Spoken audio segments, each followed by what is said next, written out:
भारत का संविधान हमारे देश का सबसे बड़ा, सबसे जरूरी दस्तावेज।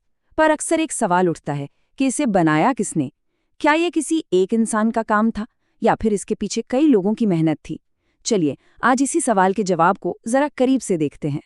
तो सवाल सीधा है, भारतीय संविधान का असली निर्माता कौन? जैसे ही ये सवाल सामने आता है, एक नाम है जो हम सबके जहन में सबसे पहले आता है, और ये बिल्कुल लाजमी भी है। जी हाँ, डॉक्टर भीमराव अंबेडकर। उन्हें भारतीय संविधान का जनक कहा जाता है और ये उपाधि उन्होंने 100% हक से कमाई है। ड्राफ्टिंग कमेटी के चेयरमैन के तौर पर उनका रोल अविश्वसनीय था। लेकिन क्या ये कहानी का सिर्फ एक हिस्सा है? क्या डॉक्टर अंबेडकर इस पहाड़ जैसे काम में अकेले थे? जवाब है बिल्कुल नहीं।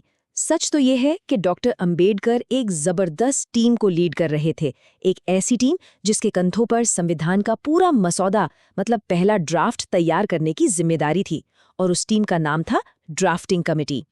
स्क्रीन पर जो नाम है, ये वो लोग थे, वो दिग्गज थे जो डॉक्टर अंबेडकर के साथ कंधे से कंधा मिलाकर काम कर रहे थे। ये सिर्फ नाम नहीं है, ये अपने अपने फील्ड के एक्सपर्ट्स थे जो भारत का भविष्य लिखने के लिए एक कॉमन गोल के साथ इकट्ठा हुए थे। अब जरा इस ग्रुप की बनावट को देखिए, इसकी विविधता को देखिए।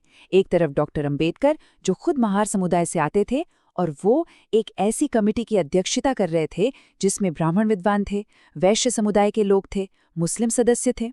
मतलब संविधान के जो बड़े बड़े प्रावधान थे, खासकर आरक्षण जैसे संवेदनशील मुद्दे, वो किसी एक व्यक्ति या एक समुदाय की सोच की उपज नहीं थे। नहीं, वो तो इस डाइवर्स ग्रुप के बीच घंटों चली बहस, चर्चा और फिर बनी आम सहमति का नतीजा थे।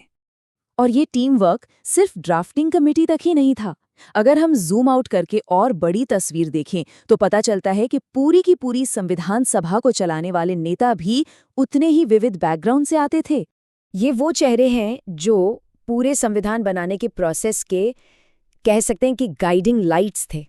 जवाहरलाल नेहरू, सरदार वल्लभ भाई पटेल, डॉक्टर राजेंद्र प्रसाद, मौलाना आज़ाद, ये वो लोग थे जो फाइनल दिशा तय कर रहे थे। और यहाँ भी देखिए, वही पैटर्न दोहराया जा रहा है। इस लीडरशिप में हर तरह के बैकग्राउंड के लोग थे, कश्मीरी पंडित से लेकर पटेल समुदाय तक, कायस्थ से लेकर मुस्लिम लीडर तक, और तो और हंसा मेहता और सरोजिनी नायडू जैसी बेहद प्रभावशाली महिलाएं भी शामिल थीं। ये अपने आप में दिखाता है कि हमारे देश की नींव कितनी मजबूत और समावेशी सोच पर रखी गई थी।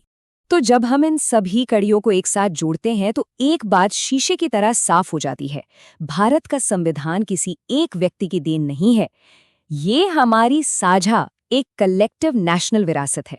जब हम इन दोनों समूहों को, एक तरफ ड्राफ्टिंग कमेटी और दूसरी तरफ संविधान सभा के बड़े नेताओं को साथ में देखते हैं तो कोई शक नहीं रह जाता, ये एक जीता जागता सबूत है कि हमारा संविधान एक टीम एफर्ट था।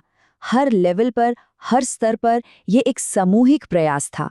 और अंत में सबसे जरूरी बात यही है, हमारा संविधान इसलिए इतना मजबूत है क्योंकि इसमें किसी एक व्यक्ति की आवाज नहीं है, बल्कि ये कई आवाजों का संगम है। ये दिखाता है कि कैसे अलग अलग सोच और समुदाय के नेता एक साथ बैठे, बहस की और फिर एक सहमति पर पहुंचे। ये सच में भारत की अनेकता में एकता वाली भावना का सबसे बड़ा प्रतीक है। और ये पूरी कहानी हमें आज एक बहुत जरूरी सवाल पर लाकर छोड़ देती है। हमारे संविधान का बनना ये साबित करता है कि जब अलग अलग बैकग्राउंड के लोग एक कॉमन मकसद के लिए साथ आते हैं तो वो कुछ भी असाधारण हासिल कर सकते हैं। ये एकता और सहयोग की ताकत का वो सबक है जो आज शायद पहले से कहीं ज्यादा जरूरी है। इस पर सोचिएगा जरूर।